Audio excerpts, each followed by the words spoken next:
Either suddenly you feel weak, or suddenly he gives you such certain nisayon, or you don't really feel like doing it, you can't really explain why. It makes it difficult, because that... Wherever you get your podcasts from, or our own website, prismoftorah.org. This is The Prism of Torah with Rabbi Asaf Aaron Prisman. Shalom Uvroch.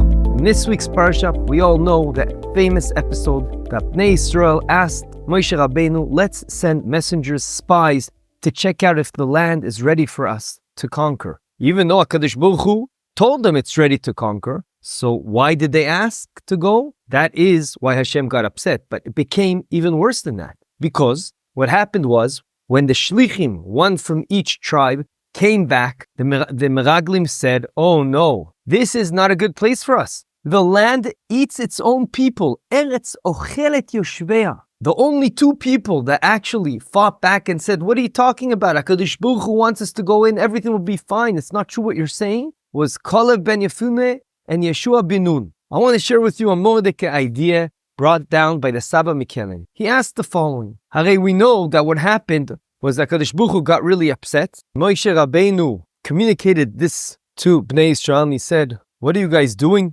HaKadosh Baruch Hu is getting ready, angry at you. And Moshe Rabbeinu had to plead with Hashem, please have mercy on them. And then suddenly, there was a total change of mind, change of heart. And Klal Yisrael, that a second ago cried, why did you take us out of Mitzrayim? We're going to die over here in Eretz Yisrael. Why are we going to Eretz Yisrael? They were all crying. Suddenly, they took a change.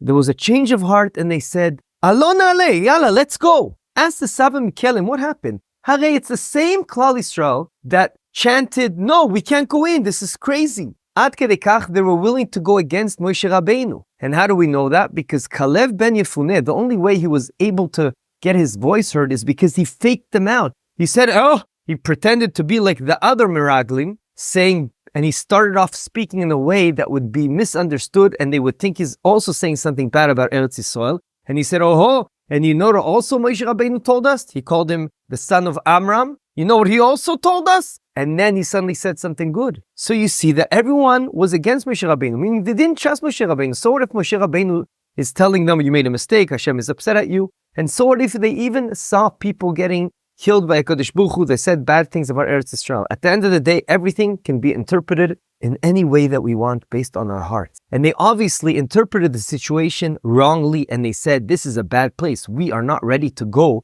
into Eretz Yisrael, despite the promise of HaKadosh Baruch Hu. So the question begs itself, what happened over here? What was the change of heart that suddenly, a couple psukim later, Perek Yud Dalet Pasuk Mem, they said, Alon ale, yalla, let's go. That's the Saba Mikelim's question. I want to raise two other questions that seemingly have nothing to do with the question I just raised, aside from the answer, which is a very important concept. Another question is, we know that Yisro went a very long way. Yisro, the father-in-law of Moshe Rabbeinu, he was involved with all the Avodah Zarah out there. And he realized it was all nonsense, and therefore he came to join Klal Yisrael. During this venture, everyone was against him from his hometown. How can you do that? They were so upset at him, but he didn't care. He realized this is the right path. So what strikes very odd, as Reb Chaim Shmulevitz, what strikes us very odd is that he made a deal. He told Moshe Rabbeinu, you can marry my daughter, Tzipora. However, you better let your kids, you have to promise you're going to let your kids do Avodah Zarah. How can that be?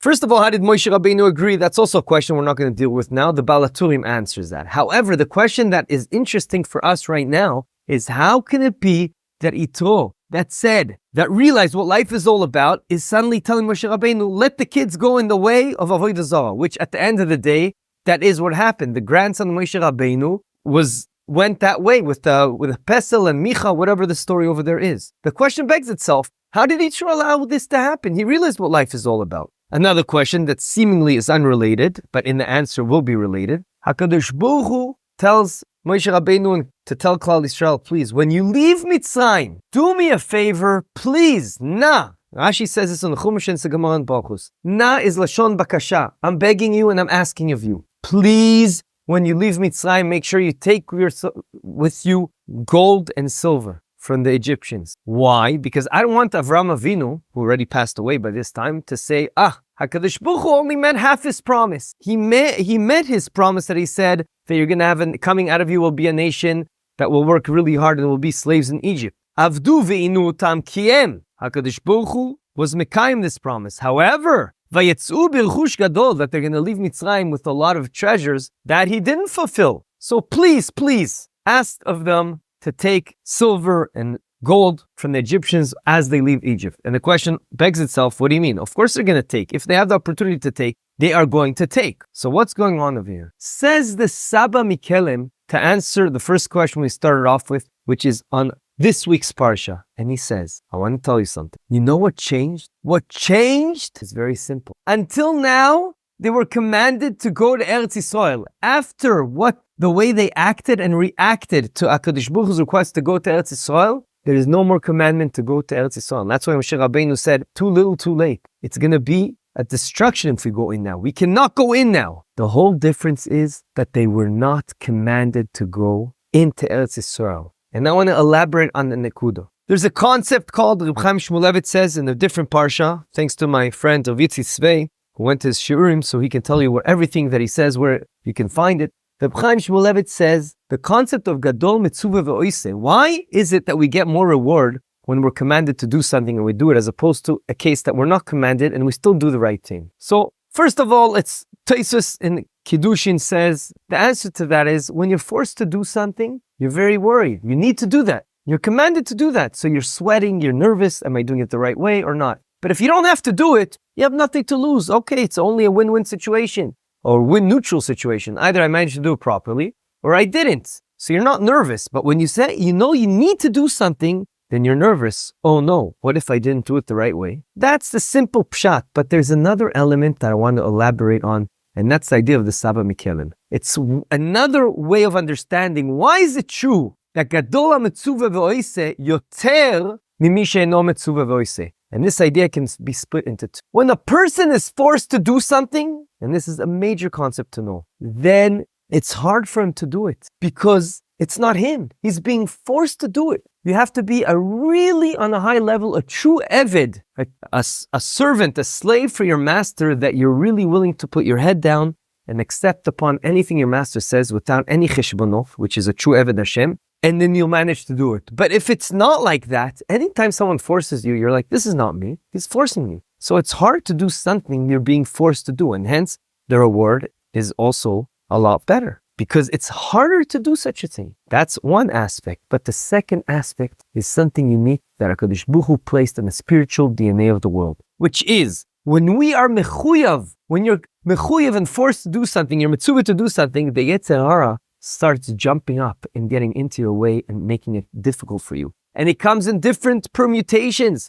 Either suddenly you feel weak, or suddenly he gives you such a certain nisayon, or you don't really feel like doing it, you can't really explain why. It makes it difficult because that is the purpose of Yetzer Hara, as we all know. The concept of this whole idea of us being in this world is to give us an ability to get reward in the world to come and to do Ratzon Hashem. So Yetzer Hara can't give us the easy way. So the second we're forced to do something, we have a spiritual blockage that HaKadosh Baruch Hu created in the world, that the Yetzer Hara will stop us and make it more difficult to do. Ad kedei kach, that the Gemara itself says it's very difficult to beat the Yetzer Hara if you don't learn Torah and if you don't daven that Hashem will help you. With this concept, we can answer all the questions we raised. Question number one was in this week's Parsha, what happened? Says the Saba Mikel, I'll tell you what happened. A second ago, they needed to go. That's what the commandment was, to go into Eretz Yisrael. So it was very difficult for them because they were forced to do it. And also the Yetzer Hara started acting out and trying to fight them. And suddenly they did all these weird calculations. Oh no, should we go? Does Hashem really want us to go? Whatever it is, it makes it difficult. And the only way you can persevere is through learning Torah and putting your head down and saying, you know what, this is what Hashem wants. I'm not using my own mind. As the Pasuk says, Adam uve'ema toshia Hashem. And over there, the Gemara in Chulin Daf Hey explains, you have to be like a behemoth from that perspective, like an animal that does whatever its master wants us to do without doing any calculations, any cheshbonot, any mahalchim. Just do what Hashem wants you to do. And therefore, once the commandment was removed by HaKadosh Baruch Hu, suddenly, of course, they were willing to go. Suddenly, everything was good. Same thing goes about Isroi. when he had that deal with Moshe Rabbeinu, Ad Kedei Kach says Reb Chaim Shmulevitz, Yitro wanted just like he found the right path on his own. No one forced him. He came to the realization on his own that HaKadosh Baruch Hu runs the world and all the Avodah Zarah are shtuyot. And so too, he wanted his kids to have that as well. Obviously, his logic was incorrect, but we understand where he was coming from. He wanted his kids to have the ability to do Avodah Zarah. So when the right time comes, they'll connect HaKadosh Baruch Hu's Mahalach, which is the emes, on their own. That's a huge concept in chinuch that we've talked about many times, that we have to be creative and allow the kids to get to the realization and let them choose the right path on their own. Because if we force them to do something, even though we mean well, that whole idea can backfire on us because we want them to do it because they chose it and it wasn't forced upon them. And question number 3 that we asked was, why did HaKadosh Baruch Hu have to ask Moshe Rabbeinu to ask Klal Yisrael, please take money, take the gold and silver when you leave Mitzrayim? Of course, they're going to take gold and silver if they have the opportunity. The answer is no, because once they needed to take it, because they were commanded to take it, HaKadosh Baruch Hu realized it's not so simple. They're going to meet that requirement because they're commanded to do it. So they're mitzvos, which we said, the 2 ideas why it's harder, also because they're forced to do it. That makes it harder for you. And also there's a spiritual DNA that HaKadosh Baruch Hu put in the world that Yetzer Hara is going to make it difficult for them to do so. This idea also manifests itself in another famous concept, which is called Mayim Gnuvim Intaku. Stolen waters taste sweeter. When you do something that's asur, that's forbidden, it gives you more of a geshmak feeling. This is also a way the Yetzer Hara creeps in and works against you. That when you're commanded to do something, the negative side of the coin. When you're commanded not to do something, suddenly you have this intense urge and pleasure, yes, to do that thing. And that is exactly why it is so difficult. Mayim Gnuvim Imtaku. Regular water will taste okay because you're allowed to drink it. But when you steal the same water, you're going to get more of a geschmack. It's going to taste better. Why? Because that is the spiritual DNA HaKadosh Baruch Hu put in the world. And that is how the Yetzer Hara works. When you do something that is forbidden, suddenly it's better. You get a better feeling about it. And that is exactly what we have to be careful and fight against. The epitome of this concept is the Gemara in Sanhedrin. The Gemara in Sanhedrin says an unbelievable concept. Such a smart, full of wisdom concept. And it says the following. If a person is not trusted when it comes to adultery, then he's still trusted with other things. The only 2 things a person can't be trusted and can't give testimony on anything is a person that does Avodah Zarah and a person that doesn't keep Shabbos. Otherwise, whatever he's not good at and we can't trust him on that thing. But this person that has an issue in Averas with women, we could trust him, theoretically speaking, when he comes to Beis Din and says, I know this woman and I know she's an Eshes Ish, i.e., she's not a Pnuya, she's not on the market, but she is actually married right now. Says the Gemara, according to one opinion, we do not trust this lady. We do not trust him. Why do we not trust him? Because it could be that he wants to be with her and do the Avera, and it's going to be better for him if he creates reality that she's going to be usher to him because she's with someone else. She's an Eshes Ish. So perhaps he's creating the fence that he's not allowed to pass so that he'll be able to pass the fence and break it and be with her, and it's not allowed. Ad kedei kach, you see that Chazal held of this concept, Mayim Gnuvim Imtaku, which is the same idea. It's the flip side of the coin that the Yetzer Hara is going to be up against you whenever you're commanded to do something or not to do something.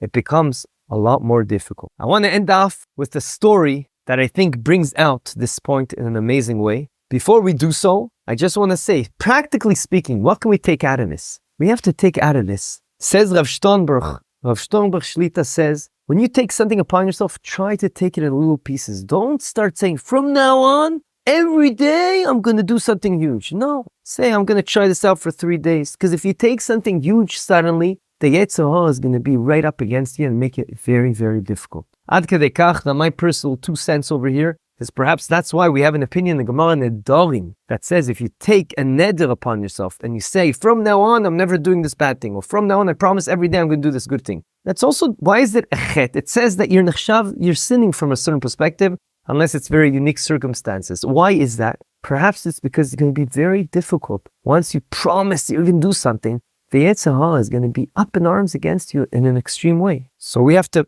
pace ourselves and also put our heads down and stop using our own logic to decide when to do something. If Hashem commands us to do something, we have to be adav uve'ema toshia Hashem, like a behema, like the Gemara over there says, like an animal that just does what its master's commands. So too, we have to be like that with the Kadosh Baruch Hu. The story goes as follows. I used to go with a good friend of mine, Rav Dov Berlif, to a shir given by Rav Boyer Shlita. And one time he said the following story. He said that he used to be a rabbi in a yeshiva of people that were a bit dodgy, going off the derech a bit. And one day, one of the bachurim wakes up and he says to the rabbi, "Rabbi, I don't feel like putting tefillin on today." So he said to us, "I don't know what to do. I can't give an approval not to wear tefillin. That's ridiculous." On the other hand, what am I going to tell him? Yes, do wear tefillin. What is he going to listen to me? What do I do? But Kadosh Baruch Hu threw an idea into my mind, and hence I told him, you know what? You don't have to worry. But I want you to know one thing. If you persevere and put on tefillin right now, and daven shachris, and in your tefillah, where there is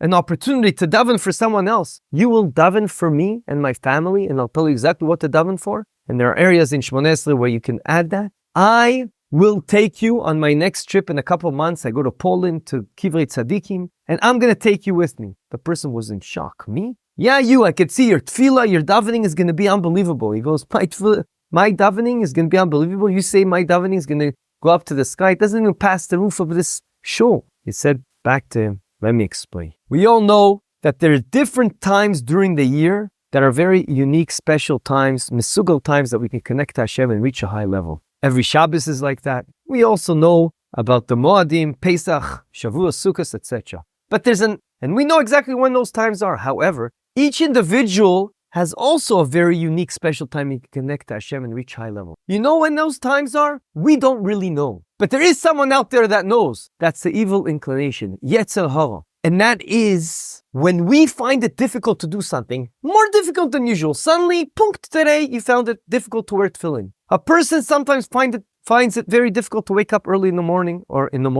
and go to davening in the minyan. It's dafka then, the money ball we'll call it. That is the most important time you fight yourself and do it. Because that means that Yetzer Hara, why is he fighting suddenly, punkt, today, in a more extreme way? Because he realizes that's his job right now, because you have a very unique opportunity. And I want to chaparai. I want to leverage off your opportunity. And I'm asking you, please, daven for me. That changed his whole perspective on life. And since then, he always davened in a different way, this bachur. But what are we getting at is, a person has to know we each have our unique situations that we be'emet have to fight with our Yetzer Hara. We don't know why dafka during this time, it's hard for us to do certain things. Well, I am telling you, those times are considered the money ball, the most important times in your life that you can really reach a high level and connect to HaKadosh Baruch Hu. We can't really understand it, but it reveals to us that the Yetzer Hara is making it extra difficult for us during this time. That must mean there is something special about this time we have to do the utmost to fight it off and to get close to Hashem. And I will end off with the following. In Kisvei Arizal, brought down by Reb Chaim Vital in Shar Kavanos and also in other Sfarim, it says several mitzvos that are so extremely important. Very, very, very important. And I'm telling you, dafka those mitzvahs I can see, pok chazi, you'll see around you, that is exactly what's extra difficult for people. Number one, the most important tefillah of the week, not including Shabbos, is Mincha Erev Shabbos, which logically makes sense because every day you're working your way up to the next Shabbos. Mincha Erev Shabbos. How many people get to that davening last second, already in the middle of davening? Because the Yetzer Hara is doing every shtick to make it difficult for you. How many people get into an argument Erev Shabbos in their house? That is the most important time. Also, Kibud Avayim. The Gemara even says how difficult Kibud Avayim. Ad kedei kach that if someone doesn't have a parent in their city, the Gemara says, he's lucky, it's easier for him. Because Kibud Avayim gives you life. Even after the parents pass away, there is an element of Kibud Avayim. And it's very difficult for people. But Kibud Avayim is very important. Why? Because the Yetzer Hara is up in arms. And so too, believe it or not, in Kisvei Arizal, it's brought down that Kriyat Shema Lamita is huge. We won't go into details, but how many people are very tired and suddenly say, I won't say the whole thing, I'll just say part of it. Bottom line, Yiratzon, that we'll take this idea that Saba Mikelim tells us, Reb Chaim Shmulevitz elaborates on, that we'll realize what life is all about, and that we have to be Adam Uvnat Toshia Hashem, put our heads down, do what HaKadosh Baruch Hu, the master of the universe, tells us to do blindly. And knowing our enemy, we have to play our cards right, like Rav Sternbach tells us, and maybe not to take huge things all the time, say forever I'm going to do this, okay, I'll try it for 3 days, and realizing that we have to step up to the plate, and dafka then, when it's difficult for us, that is the most important time that we'll persevere. Have a good chat. This concludes another episode of The Prism of Torah. Thank you for tuning in today. We hope you enjoyed it and learned something valuable. If you did, please subscribe to the podcast and give a 5-star rating. You can also find this podcast wherever you get your podcasts, or our own website, prismoftorah.com, where we have a full archive of all our past episodes. We would like to thank Yona Vefa for the recording equipment and Eli Podcast Productions for handling all our post-podcast productions. Join us next week for another enlightening conversation on The Prism of Torah.